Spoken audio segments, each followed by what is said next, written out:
Welcome to round 14 of All-Stars. It's been a long journey, but we're finally nearing the end of the season. There's just one episode to go after this.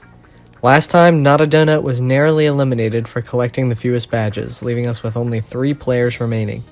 96LB, Plasmic Trojan, and TR. Only TR sent in a confessional this round. He said, "Yo, 96LB and Plasmic Trojan. Yo, I'm the King Dragon, I'm the king of the lair, and now that you're in here, you aren't going anywhere. But down on the ground, because I'm gonna... Oh my god. But down on the ground, because I'm gonna kick your ass. I'm sorry I said ass, I don't mean to be crass. When I'm not busy killing like a villain, I write raps." I felt a little dumb reading that. So, last round I gave the 3 players a basic structure to work with that they had to fill in Mad Lib style. Additionally, I assigned each player 3 premises. Not even the living players knew who their opponents were for each prompt, so this is about to surprise everyone. Before we continue, I'd like to remind you how this round is going to be scored. First, each player's individual records will be looked at. If anyone goes 0-2, losing both of their matchups, then they will be eliminated. It's easily possible though that everyone goes 1-1, 1 win and 1 loss. If that happens, the players will be ranked by the total number of votes they receive between both of their responses. Since Trojan and TR placed first and second last round, we're going to start with their matchup, which was... Premise 1. You are a planet and you are beefing with another planet. Explain why you are a way better and cooler planet than the other planet. You may assign any attributes you like to yourself and to your opponent. Well, let's hear the responses. Trojan first. "Listen up, because I'm gonna spit some solar flares. You're too far from the sun, so your land's pasty like polar bears. When I enter the room, I make it sprout flora all over.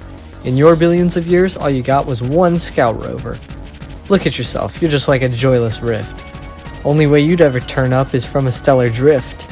You can't keep up, I'm already in spring. Pause your endless winter, and come kiss my outer ring." That's pretty good. Trojan extended the meter a bit, and I would say it was a good decision. It seems to me like Trojan responded from the point of view of Earth, or at least an Earth-like planet. I guess most planets other than Earth are kind of boring in comparison, so that makes sense. There isn't really a lot to draw on with just a rock, you know? I think my favorite couplet here is the ending. "Kiss my outer ring" is actually a pretty rude sounding threat, but that's just one side of the solar system. Let's hear what TR had to say from the man himself. "Listen up, cause I'm gonna support life. With no rings, it's no wonder you have no wife. When I enter the room, I make it massive. My forces of attraction leave your pulls passive. Look at yourself, you're just like a black hole. You deprive the R system of its soul. You can't keep up, I'm already expanding. Tell your midget moons to begin disbanding." Shorter than Trojan, sure, but TR's response packs some brutal punches. Right away, line 6 is easily my favorite, but line 2 is up there with it. TR's is less consistent in quality than Trojan, as I think TR's has a few lines that are pretty forgettable, but his high highs might be higher than Trojan's. TR also touched on being an Earth-like planet at the start of his response, but he kind of abandoned that idea after line 1. Alright, enough commentary. Let's let these 2 semi-finalists go at each other. Each cell on this chart corresponds to 1 vote. As soon as someone runs out of votes, the bell will sound and the winner will be declared. Let's go.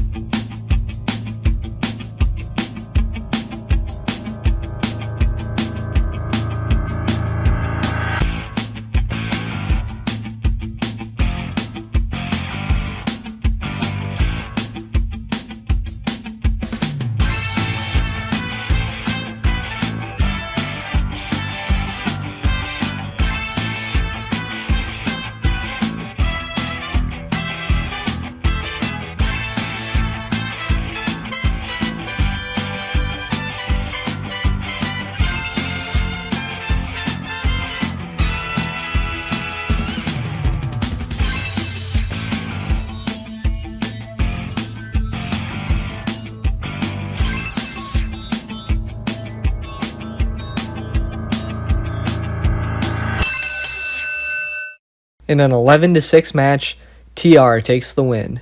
With that match concluded, TR is in a good position. Trojan now must beat 96 or he will be eliminated. But let's not go too fast. We don't want to potentially eliminate someone before we've seen all 3 matches, after all. Since TR1 and 96 hasn't played yet, we'll be doing their matchup next. That matchup was Premise 3. You work at Domino's and your opponent works at Pizza Hut. You are dissing your opponent, but at some point during your verse, you have to deliver a pizza. This time, we have voice recordings from both players. Let's start with TR. Listen up, cause I'm gonna have pizza. This ain't how more overrated than the Mona Lisa. When I enter the room, I make it sexy, unlike your brand, acquired by Pepsi. Look at yourself. You're just like a retiree settling for 30 minutes, so I went for free. You can't keep up, I'm already packing your ashes on the ground and this pizza for Mervin. Alright, not bad. TR leaned heavily into the whole Pizza Hut versus Domino's idea. He did his research too. The only thing I don't love here is that, I don't really see how Packin' rhymes with Mervin. I think a name like Jackson could have worked better there, but it's hard to find a good rhyme for that. Either way, it's still a pretty strong response. We haven't heard from 96LB yet this round. I'm excited. Listen up, because I'm going to spit both bars and your pizza because both make me sick. When I enter the room, I make it go all berserk. Ring, ring, be right back. Unlike you, I've got work. Look at yourself. You're just like a llama. That last pizza I made, I served to your mama. You can't keep up. I'm already toasting. Here's a coupon for half off your next roasting. In the other corner, 96's response sounds like a phone call instead of a face-to-face battle. And honestly, I like the direction he took it. There are some great one-liners in here, especially lines 4, 6, and 8.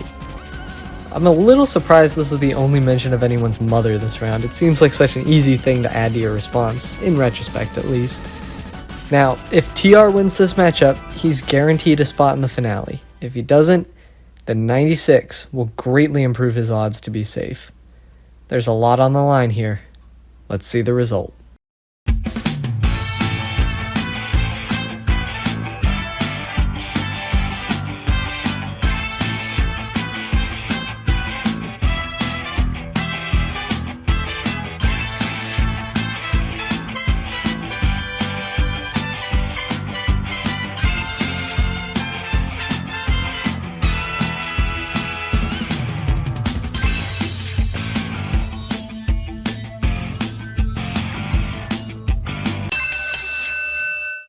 And 96 shows TR how to really win a matchup. Wow. So, going into Premise 2, here's where we stand. TR has accumulated a total of 15 votes with a 1-1 record. 96 already has a matchup victory and 13 votes to his name, meaning that 96 needs only 3 more votes to guarantee safety. Trojan, on the other hand, has no round victory and 6 votes to his name. In order to secure safety, Trojan needs to beat 96 by getting at least 10 votes, which is a smaller margin than both of the rounds we've already scored. If both of these things happen, then TR can still be eliminated due to losing the tiebreaker. With all that in mind, let's see Premise 2, the matchup between 96LB and Plasmic Trojan. You and your opponent are both very proud of your sons, and they're somewhat mediocre Little League baseball teams. Today their teams are facing each other, and you're sick of your opponent's behavior. 96. Listen up, because I'm gonna throw it out there. You're quite foul. I can see why your son can't hit fair. When I enter the room, I make it go places. I steal thunder in raps like my kiddo steals bases. Look at yourself. You're just like a tool. In 3 innings, you'll beg for the mercy rule. You can't keep up. I'm already pitching. Now shut your kids up. I'm sick of their B. Getting a little less PG with this one, I see. I like the small touch of dad language with the word kiddo thrown in there. It really helps make the character more convincing. My favorite line is probably the parallel in line 4. It's like the speaker and his kid are working together to kick Trojan's ass. This is a very strong response from 96. Trojan, you're gonna need a strong counter. Listen up, because I'm going to curve you. Your son's always benched and your skill is in reserve too. When I enter the room, I make it cry for hours. Like your son when he left third base to pick flowers. Look at yourself, you're just like a quitter. How's your son have spherophobia as a hitter?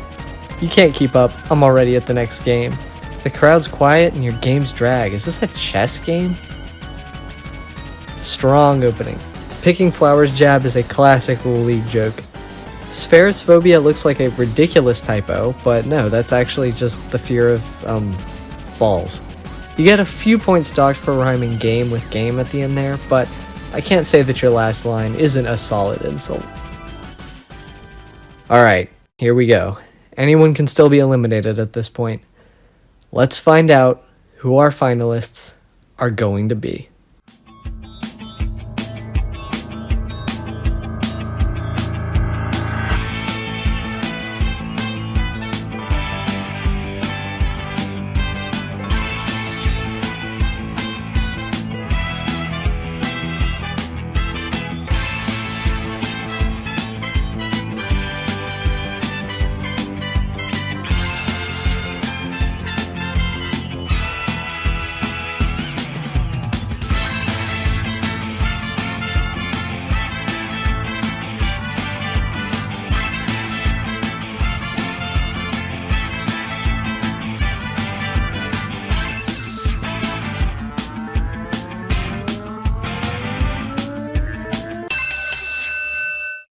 '96 takes the match 11-6, meaning that with an 0-2 record, Plasmic Trojan is eliminated at third place.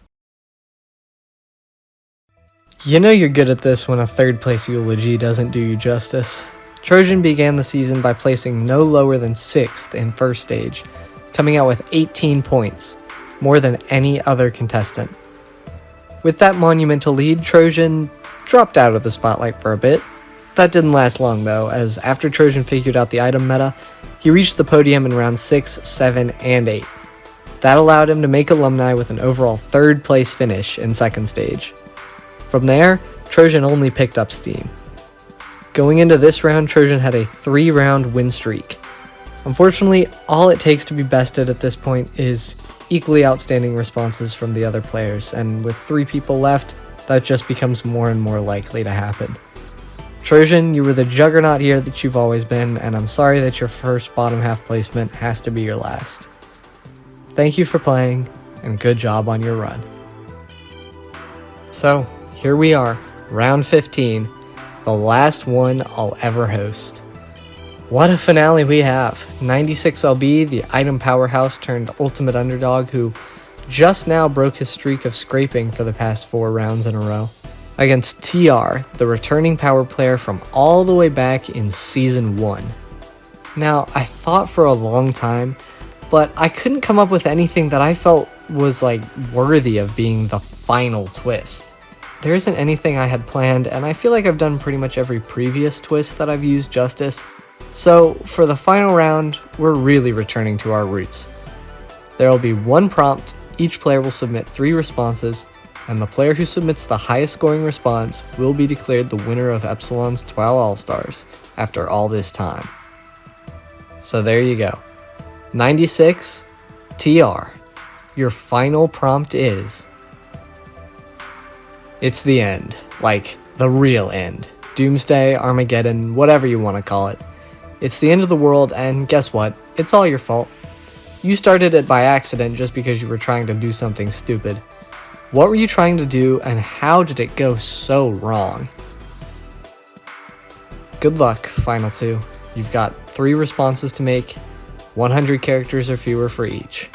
I will see you in the final episode.